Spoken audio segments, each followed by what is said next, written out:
Hello, everybody. It is me, Sasquatch Senpai, and today I wanted to go over my experience I had with Ghostrunner 2. Ghostrunner 2 is, of course, the sequel, the follow up to the original Ghostrunner, which was, best way to describe it, is a first person action platformer title. Was fantastic. I was in love with that game for the longest time, and Ghostrunner 2, despite its few fallbacks and failures, I wouldn't even call them failures, I would just say they're departures from what I love about the title itself, but they still do work in nicely, and they're not failures. Let's just go with the parts I'd rather have spent my time playing the game elsewhere. Specifically, I'm talking about the open world segments. But with that being said, let's go ahead and just dive into review. Ghostrunner 2, as I said before, is a first-person action platformer title. What I mean by that is, think of it as a platformer with one-hit death, much like the original Prince of Persia title, except you're in first person. You're a cyberpunk ninja. You're a Ghostrunner, a number. Enemies are just as lethal to you as you are to them. However, you do have a step up in the arsenal you have at your disposal. You have, of course, your trusty katana. What kind of cyberpunk ninja would you be without that? You have your shurikens, tempest, shadow clone, the ability to dash, run on walls, etc. Everything of the first title plus a little bit more here or there.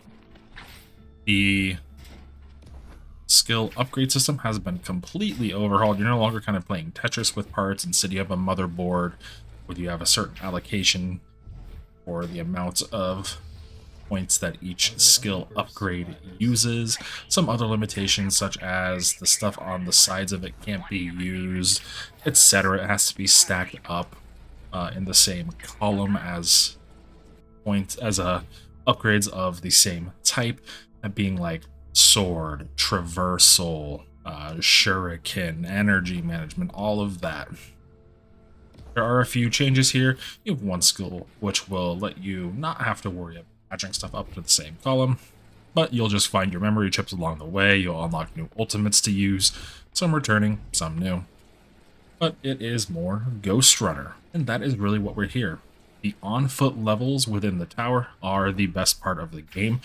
You do have some divergent gameplay where the motorcycle comes into play, the big new feature, and don't worry, it's not a realistic motorcycle. It is exactly kind of what I'd expect for a motorcycle to function in this game. It is very arcadey. It's a little off-putting to control at times as you're moving at such a high speed around some areas where you do need to switch up onto driving onto the wall, then the ceiling, then back down and around. The initial introduction to the motorcycle, driving out of the tower and down the tower, is a fantastic level. But from then on, it just kind of dies down on how great the motorcycle utilization is. They're semi-open world. They're still pretty linear. It's not like you're going to be going off and finding random extra quests. They're just large linear areas where you have 3 objectives to go to, and it is a beginning section and then 3 tunnels. 3 tunnels leading to your objectives, we'll say. That is the first of the sections that I recorded. Trying to keep spoilers out, but yeah, it's not really an open world. It's just a larger linear area that gives you a motorcycle to get from place to place, which does tie into the story of leaving the tower and the Ashura. But other than that, it is Ghostrunner. Even in these these outside areas, you will hop off your bike and you will use your Ghostrunner skills. You will use running along the wall, grappling, your shurikens, your tempest, your shadow clones to face enemies on foot. And it is really neat in these areas with how they have designed the arenas. But it's just needless to say, the interior of the Dharma Tower, it is the best place to play the game. It is cyberpunky. It's just not an apocalyptic wasteland. But all in all, this is still Ghostrunner. It's just Ghostrunner 2 with some added stuff in case you're into that. like I said, the introduction to the motorcycle was fantastic. It can drag on a little bit out in the open world, but the on-foot sections really make up for it. And of course, every single section you play in the tower is just fantastic. It's more Ghostrunner, it's just as fast, it's just as frantic, it's just as hectic, and it feels just as good to master a section or a combat arena. It just feels good to play. Visually, it's a good looking game. It's a cyberpunk stylized game. Most of what you'll see will be the enemies, the Ashura. They're kind of mutant looking. They're a little bit different than prior games. They are shaken up more. There are different types of enemies out in the outside area around Dharma Tower as well. Some just like weird worm enemies and stuff like that. Boss fights, once again, designed fantastically, ranging from your normal ninja on ninja action to full boss fights taking place in the Cyber Void, which is just essentially a traversal puzzle, a traversal battle. Think of it like climbing the tower to knock down the reactor in the first title. That was probably my favorite level. A complete lack of enemies, and it was more about just you versus the environment. Then you, of course, you have a great worm outside, and more of the same as boss battles go. What was I even talking about? The aesthetics. So the aesthetics are good. As far as apocalyptic worlds go, it's a brown, gray, rust-colored deadland. So when you're outside, you know what to expect. It's a desert. Everything outside of the tower is kaput. It's gone. Everything inside the tower is a cyberpunk dystopia. It's brightly lit, it's dark in the corners, neon lights, everything you'd expect from Ghostrunner is in Ghostrunner 2, and everything you'd expect from a cyberpunk dystopia is in Ghostrunner 2. The environments look fantastic, the enemy designs are okay. It's easy to tell enemies apart from one another. That way you know what you're jumping into to face. So you know essentially what skill to have loaded up. Should I have Shuriken? Should I have Tempest? Should I have Shadow Clone? How should I approach this enemy? Should I be prepared to crouch, slide, jump, run on the wall? Whatever. Deflect a laser, bullet, whatever is needed. You can easily distinguish between enemies' visual appearances. That's something Ghostrunner has always done well, and that carries over into Ghostrunner 2. But, aside from the enemies' designs being recognizable, they look okay. It's more of the same. They're cannon fodder. They're pretty bland outside of a couple enemy types here. There's these roller enemies that you do start to face once you make it outside the tower. They're designed spectacularly. They're just monstrous. Your normal enemies otherwise inside are pretty much just throwaway and different enough that you can tell and recognize who you are fighting. The bosses, they're all great designs, of course. That's where you want a major of your focus to be. Other than that, game runs really great at the highest graphical settings on the machine. Once again, that's an RTX 4090 and a 13900K with 64 gigs of RAM. So my experience is not going to be a majority of people's experiences. However, just note that I did have a couple of crashes mid-level. Not sure exactly what was causing them, but no stuttering, no anything like that. Frame rate stayed perfect for me. So something like stuttering in this game could cause a massive issue, but that was not an issue here. Sound-wise, the music tracks are great. It's what we came to expect from the first title. It's back. It's more, it's exactly what you would expect. It's some sort of electronic tracks with everything else thrown in between to give each level, each combat situation, everything more of a feel. A complete lack of music in this game wouldn't feel great. You are moving at a fast pace in most of your fights, jumping around, zipping around, dashing, deflecting bullets, throwing your shurikens, whatever. The music really just adds to that, so it makes every single situation feel better as you complete. Voice work's fine.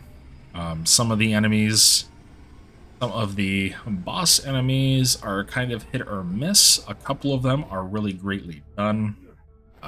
You yourself, the voice work, just kind of a monotone robotic voice. You don't really have any emotions or anything. You're a Ghostrunner. Some of the voice work of your companions in your intelligence HQ, the kind of hub area between most missions and the tower. It's hit or miss there, but let's be honest. If you're coming to Ghostrunner, you're not necessarily playing for the story and the voice work. You're playing for that first-person action platform. So while everything outside of the music is hit or miss, the music really kind of elevates the entire game just based upon how it fits into the feel. Now, this really isn't that long of a review. It's not a complex game. It's not a complex story. It is a fast game. If you are playing at your top ability, you are going to be done with the game pretty quick, because a lot of combat scenarios you can just skip and move on to the next area. Some you do have to progress through and kill all the enemies to get through, much like the first title. Much of the original speed running strategies, the slide, hop, dash, cancel is still in the game. You can still do it. It's still all here. I don't know if they kept it in on purpose or they found out in other ways, but I believe watching speedruns of the original demo for the first Ghostrunner is how I decided I wanted to play this game. And no matter what, you're not going to be doing those strats. 99% of people are not going to be playing that manner. When you are in the zone playing Ghostrunner 2, and you complete a particularly difficult area, one area that you are having a problem with, because much like the first game, Ghostrunner 2 follows the same exact pattern. The enemies on your screen are part of the combat encounter. The other 50% is the environment. It's the arena itself. Once you have it down pat, your path, how you're going to approach each enemy, which enemies you're going to take out in a row, what parts of the environment you're going to ignore when trying to kill them. It is one of the most satisfying games to play. I would say most people probably kind of have an experience in beating a difficult Elden Ring boss or Dark Souls boss or a Souls-like boss at this point and feeling good about it, feeling good about overcoming a challenge. Ghostrunner 2 has that, but for me, it's much greater. Souls-likes, you can generally take up a hit, you can make a mistake or two. In Ghostrunner 2, generally, if you make a mistake, you die and you have to restart the entire encounter over. So, this goes for boss battles too. So it is a puzzle figuring out the enemies, how to take them down, as well as utilize the environment completely to come out successfully. And creating these seamless loops through arenas, taking down enemies, deflecting a laser from one enemy back at this one, then dashing up to the next one and slashing him before he can shoot, taking out an enemy with a shuriken, then stunning a larger enemy with a shuriken, and then gap jamming closer to him to kill him, allowing you to get to the shield ball that is protecting the last enemy. It's all so fun to play, and even more amazing to beat. The sense of accomplishment when overcoming a difficult challenge in this game is second to.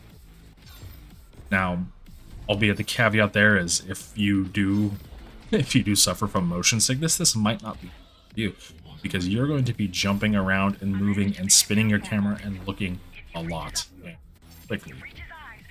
Most games I will play on a low sensitivity. It's not possible for this game. Shurikens will slightly home in on enemies. You don't need to worry about that perfect accuracy.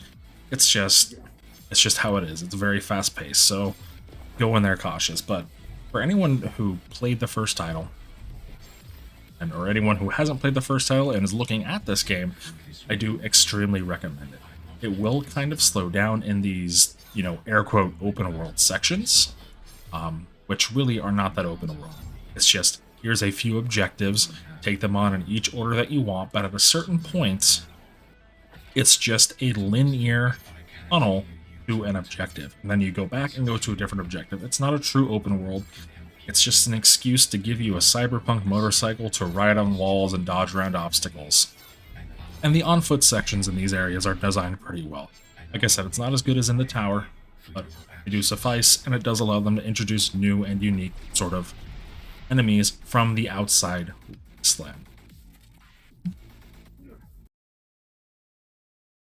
Overall, Ghostrunner 2 is, if you don't already own it, would highly recommend it if you're into a fast-paced first-person action game.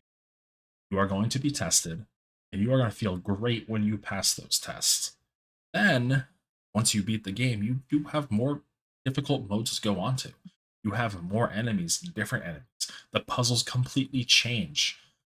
It's fantastic. It is a fantastic system. Everything about the game is thought down to the minuscule detail on how you can possibly beat these levels. There's always a best route. That might not be the best route for you. There are multiple routes you can take through each arena to defeat all the enemies. Ghostrunner 2 is a fantastic title, and I highly recommend it to everybody. Albeit if you can handle the fast-paced first-person platforming of it. That is a throw-off for someone such as my wife. It made her motion sick when I showed her me clearing a particular area. That, anyways, like I said, I highly recommend Ghostrunner 2. It is going to be up there for me as game of the year, but I'm pretty sure Alan Wake 2 is taking. Alan Wake 2 is fantastic. This isn't about object. That's going to be a different video. Ghostrunner 2, I highly recommend it. If you liked the first one, this game should be in. If you like first-person action platformers, this game should be a no-brainer for you. If you want a game that has difficult challenges to overcome, where you can feel like you master it to get better and better and better and better and overcome it to play flawlessly, this game is for you. It's not a high price point to enter either. It is, by all means, a discount game even at launch prices because it's not a AAA game. This is one of the more high-quality 2E games you will be able to find on the market.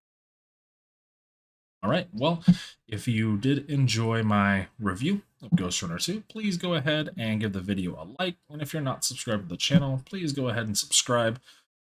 Coming up, I'll have a few more videos on some other things, be diving back into my backlog. Of course, I have an Alan Wake 2 review on the way as well. That game is fantastic on every single level. Anyways, thanks for tuning in. I hope you have a great rest of your